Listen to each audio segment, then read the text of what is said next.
The fact that a work is unpublished shall not in itself bar a finding of fair use if such a finding is made on consideration of all the above factors. Hamilton, an American musical, can be defined as the relationship between two men, Alexander Hamilton and Aaron Burr, only for the purpose of this analysis though. He says in parentheses. Because Burr is the narrator and Hamilton is the main character, and their relationship is more or less established in the first word of the show. How? At every stage of the play, or their lives, or whatever, Burr is confused by Hamilton. How does a bastard, orphan, son of a whore, sometimes in awe of him, go on and on, grow into more of a phenomenon? But the point remains that he is an anomaly that doesn't line up with Burr's philosophy. I mean, you can tell by the lyrics in their main songs, being non-stop and never throwing away his shot versus waiting for it, and talking less and smiling more. Don't let them know what you're against or what you're for. Burr likes to keep his options open, even if the alternative is not very good. You keep out of trouble and you double your choices. After imparting this oh-so-valuable wisdom, he conveniently leaves the group right before Alexander calls the rest of them his friends. I never had a group of friends before. I promise that I'll make y'all proud. Burr's all-around indecisiveness makes him inoffensive enough to be appealing to pretty much everyone. He seems approachable, like you could grab a beer with him. Except Hamilton, because he hates indecisiveness. Burr, I'd rather be divisive than indecisive. Drop the niceties. I mean, he wanted to shoot Charles Lee for saying that Washington was indecisive. Washington cannot be left alone to his devices. Indecisive from crisis to crisis. Don't do a thing. History will prove him wrong. But sure. Those are some pretty strong feelings inextricably tied to Burr's lifestyle. Strong feelings and misunderstandings. See, Burr has convinced himself that his way is better. I'm not standing still, I am dying way. And Hamilton is succeeding because he's willing to take more risks. How to account for his rise to the top? Man, the man is non-stop. By turning down safer jobs, he ends up with the dream job at Washington's right hand. Your reputation precedes you, but I have to laugh. Sir? Hamilton, how come no one can get you on their staff? Sir! However, Burr's vindication in his own ways comes at the point when Alexander constantly speaking his mind not only makes him achieve explosive success, I was chosen for the Constitutional Convention. but also making powerful enemies. Yo, who the F is this? Why do you always say what you believe? Every proclamation guarantees free ammunition for your enemies. Something that Burr wants to avoid at all cost. Do you support this Constitution? Of course. Then defend it. And what if you're backing the wrong horse? I'm taking my time watching afterbirth of a nation, watching the tension grow. And now that we're all pretty much on the same page going into the second act, this relationship concludes in two very different ways. The original version and the finalized soundtrack version. And I'd like to examine these changes to figure out why anyone would think they were a good idea. Now, if Non-Stop is the song where Burr finally figured out Hamilton and gets reaffirmed in his own beliefs, then Room Where It Happens is where Hamilton turns the tables. I guess I'm gonna finally have to listen to you. Really?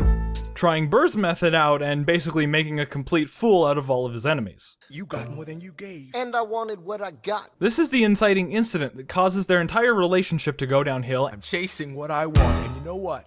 What? I learned that from you. and marks the first heavily edited song I want to discuss, the Skyler Defeat. Now, the soundtrack and the original version almost give us the same raw information about Aaron Burr. He decided to take power because he thought he could use Hamilton's transaction with Jefferson and Monroe against Philip Schuyler, who is Hamilton's father-in-law.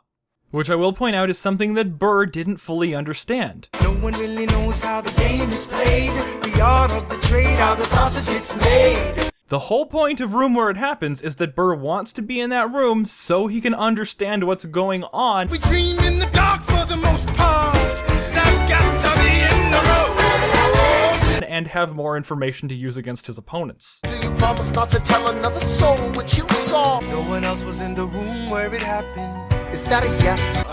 Yes. In the original version, Burr also referenced the whiskey tax that Hamilton was a part of, The asshole who taxes the alcohol. which was very unpopular. Pay your fucking taxes! Put your guns down on my command! Hand them over! Perhaps they cut that just to make Burr seem like a skeevier guy, Burr, you disgust me. Ah, so you disgust me. by only using something that he didn't understand against Schuyler. And perhaps to imply that Burr legitimately fears what Hamilton represents? The line, I swear your pride will be the death of us all. is that Burr letting what he actually believes slip for once? Is that line confirmation that he's not simply jumping on the Democrat-Republican bandwagon? Since being one put me on the up and up again. But he actually believes that Hamilton's national bank is a bad idea? Look back at the Bill of Rights, Which I wrote. the ink hasn't dried. Because it couldn't have been just because that particular idiom rhymes with the next line, Beware, it goes before the fall. which is actually setting up for something that happens in the future. Nah, it couldn't be. But the information we get about Hamilton changes dramatically. In the soundtrack version, he's basically just a good boy, questioning Burr on his out-of-character assertiveness. Burr, since when are you a Democratic Republican? And the song starts on his wife and son for, like, no good reason. Grandpa just lost his seat in the Senate. Sometimes that's how it goes. But when the original version starts on Philip and Eliza, you can really tell that shit is off. Grandpa might lose his seat in the Senate. I thought it was unopposed. The panic in this scene is real, and not just because it happens before the actual election, but because Alexander is a scary, violent guy. Go make sure the door is closed. And Eliza knows that she's the only one with the ability to really hold back his rage. I gotta find Alexander. Let him know we're on his side. No. This is also where his son learns this about him. He'll consider this a personal slander. I've gotta stop a homicide. That information is just gone. Possibly to make it clearer that Hamilton is supposed to be the good guy in this story. Remember, they also cut that Burr line that made him seem slightly more reasonable than he is in the soundtrack version? That sort of cuts to the heart of all of these changes. In the edited songs, the characters are far more black and white and their arcs are a lot less compelling. In the original version that puts more emphasis on Hamilton's temper, There's the kid who almost shot Charles Lee in the jaw. My God, your pride will be the death of us all. sounds a lot more like Fear of Assault. Alexander, there you are. Eliza. After Eliza and Philip show up to defuse the situation, we learn that Burr's wife is sick. As a matter of fact, my wife has taken ill. And it's not like the entire subplot that humanizes Burr got cut from the final version of the play. She died. She's go. Oh. Oh. No, not at all. Not at all. You know, at the very beginning of the original version of Act 2, there was a song called No John Trumbull that had this line in it. The reality is Messier and richer kids. And at least they cut that line in the midst of cleaving all the depth and moral ambiguity from Burr and Hamilton's characters. So, points for consistency. And to further hammer home the point that Hamilton is not a chill guy, it takes his wife You swing at my family, you better not miss. You better have another punch to throw. You could let it go. and George Washington No, the president's not here. I heard about Burr. You didn't kill him, did you? to convince him not to do something stupid to Burr for what is in effect just running for Senate. You don't have to bring a gun to a knife fight. You know you really ought to listen to your wife, right? This cut part of his arc is actually still paid off and Blow Us All Away. After essentially losing his wife, I'm erasing myself from the narrative. and actually losing Washington, Consigned to oblivion, as I myself will soon be. his son comes for him asking for advice on a duel. Hamilton bites his tongue and gives the safe advice. When the time comes, fire your weapon in the air. This will put an end to the whole affair. Because he's already lost two of the most important people in his life. Philip, your mother can't take another heartbreak. And he's trying to be closer to them by internalizing their lessons even if it's too little too late. If I could trade his life for mine, then you would smile and have to feel now. After winning this Senate race, Aaron Burr sort of fades into the background for several songs. Mr. Vice President, Mr. Madison, Senator Burr. Basically mirroring Jefferson and Monroe's behavior until he decides to run against them for president. So now I'm facing Aaron Burr with his own faction. And ultimately losing because of Hamilton. It's up to Hamilton. Yeah. Your Obedient Servant is uninterestingly black and white because it imbues Burr with the most unpleasant trait imaginable: passive aggression. How does Hamilton somehow endorse Thomas Jefferson, his enemy, just to keep me from winning? It wasn't Hamilton's fault he ended up in positions Burr wanted. Couple of suggestions on how to fight instead of fleeing west. Next. Burr, sir, close the door on your way out. Hamilton actively pleaded to have Burr's position most of the time. And every day, sir, entrust me with a command. And every day, he dismisses me out of hand. Including openly to Burr himself. Congrats to you, Lieutenant Colonel. I wish I had your command instead of man in George's journal. No, you don't. Hamilton's greatest success came through applying his deep respect for Burr. Now how you gonna get your debt plan through? I guess I'm gonna finally have to listen to you. Really? And Burr gained his greatest success through openly broadcasting disrespect for Hamilton. They don't need to know me, they don't like you. Even if they both did adapt the other's style to fit their own methodology better. You get love for it. You get hate for it. You get nothing if you wait for it. Hamilton is at least explaining how he adapted Burr's mentality. Burr is still dragging Hamilton down and expecting him to remain loyal. And you know what? What? I learned that from you. Burr then accuses Hamilton of saying stuff he didn't actually say. Now you call me immoral, a dangerous disgrace. Jefferson has beliefs. Burr has none. You know, I take it back. Burr actually is history's greatest monster. He wrote the first YouTube comment. Then he cheekily ends his letter by feigning pleasantry. I have the honor to be your obedient servant, A. Burr. Hamilton's response is more or less appropriate. I don't want to fight, but I won't apologize for doing what's right. Burr responds by escalating to threats. Answer for the accusations I lay at your feet, or prepare to bleed, good man. And then Hamilton says, dude, my opinions are all based on things that actually happened. And I presented all that evidence before. I made an hour-long YouTube video about it. Here's an itemized list of 30 years of disagreements. Sweet Jesus. And Burr just responds with, I'm gonna shoot you. All because Burr expected Hamilton to take into account that they were friends before he betrayed his trust? I've always considered you a friend. I don't see why that has to end. So yeah, Hamilton ended up voting against the guy who stabbed him in the back, and for the guy who stabbed him in the front. I had never agreed with Jefferson once. We have fought on like 75 different fronts. But you know, that's honest. Burr's not only presented as an unequivocally bad person, he's also delusional. This man is poisoned by political pursuits. Are you saying that because... what? Hamilton actively voted against his own political interest because he legitimately believed Thomas Jefferson would make a better president? Well, I'll be damned. Burr's persona is so steeped in dishonesty that he doesn't even know what a man being forthright looks like. And in his final moments, Hamilton accepts his own death in a last-ditch effort to have some positive effect on Burr's life. Burr, my first friend, my enemy.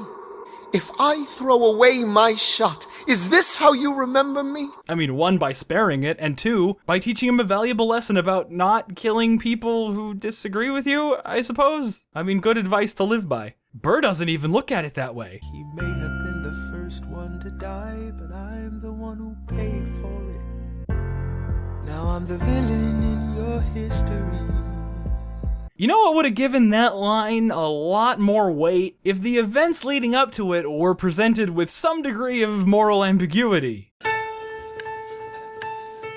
Almost right off the bat, Burr contextualizes his frustrations a lot better. An aristocratic southern adversary. As if to imply that Hamilton should have understood him better. He only changed parties to make doing the right thing easier. Ascendancy was up for grabs and I took it. He only played along with Madison and Jefferson so they wouldn't have any ammunition to use against him. Southern motherfucking Democratic Republican. It's been his life motto the whole time. Don't let them know what you're against or what you're for.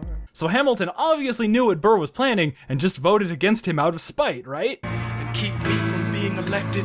This time, Burr comes out with an accusation that he can at least back up. A letter from a Dr. Charles Cooper, who was kind enough to give me his approval to reprint a letter that he sent in confidence. Hamilton comes back acting like a cocky, petulant, showboating child. Dangerous with the reins of government, wow. Surely I said something less banal, be realistic now. Burr still escalates to threats. Answer for the accusations I lay at your feet, or prepare to bleed, young man. Emphasizing Hamilton's childishness in the original version wasn't a mistake either. Because in the final version, they changed the line young man to good man. Good man. But then Hamilton makes it really personal. for like no reason. Sorry if your life is difficult without your wife. And that's when Burr proposes the duel and Hamilton accepts it in a rush before he even finishes his sentence. We hawkin' dawn, guns drawn. You're on. We hawkin' dawn, guns drawn. You're on. When we finally get to the dueling ground, we have this image of two bloodthirsty people who hate each other's guts. But in reality, Burr is like, oh, come on, call it off, call it off. Just apologize, we have worthier pursuits. Most disputes die and no one shoots. And he gets all the way to Number 8. before he realizes that This was not a game. Hamilton, on the other hand, is prepared for the worst, Actually, I wrote 2, just in case I didn't make it through. yet expecting the best He has to yield. We both get to live another day. because he thinks he's smarter than Burr. Why do you assume you're the smartest in the room? Soon that attitude may be your doom. He gets more and more confident, and by the time he gets to 8, he is all but decided that Burr doesn't have it in him to kill him. I feel a sense of calm fill me. It's not in his political interest to kill me. Either way, Hamilton is a story about two friends with fundamentally different ideologies torn apart by their mutual respect for each other. Hamilton doesn't hesitate, he exhibits no restraint. Takes and he keeps winning anyway. In the original version, they envied each other, they learned from each other, and in the end had their lives destroyed by the fact that they thought they knew each other but had inadvertently changed one another. If there's a reason he seems to thrive and so few survive, then goddammit, I'm willing to wait for it. But in the final version, Alexander didn't have much going on besides his rivalry with Jefferson, which got solved before the climax. When you see Hamilton, thank him for the endorsement. His scrap with Burr seemed like an extension of that, You changed parties to run against my father-in-law. rather than a personal slight. You're gonna make a fool of me through my father-in-law? The thought that Hamilton is deliberately trying to come across as the good guy during Your Obedient Servant falls flat for 2 reasons. One being his internal monologue at the end, See you on the other side. and 2 because he was shown as a man who would yield in a duel. Fire your weapon in the air. Because without the establishment of his violent rage and let it go, You didn't kill him, did you? it's implied that he simply grew out of his itchy trigger finger by the time Blow Us All Away happened. Almost like Hamilton's biggest vice was that he couldn't keep his dick in his pants. I don't say no to this. So in the final cut of the play, you have a very clean-cut bad guy and a very clean-cut good guy. And maybe in a story where the final show-stopping closer is about how subtlety often gets lost to time, that wasn't really the most thematically pertinent creative choice you could have made, now was it? You have no control. Who lives, who dies, who tells your story?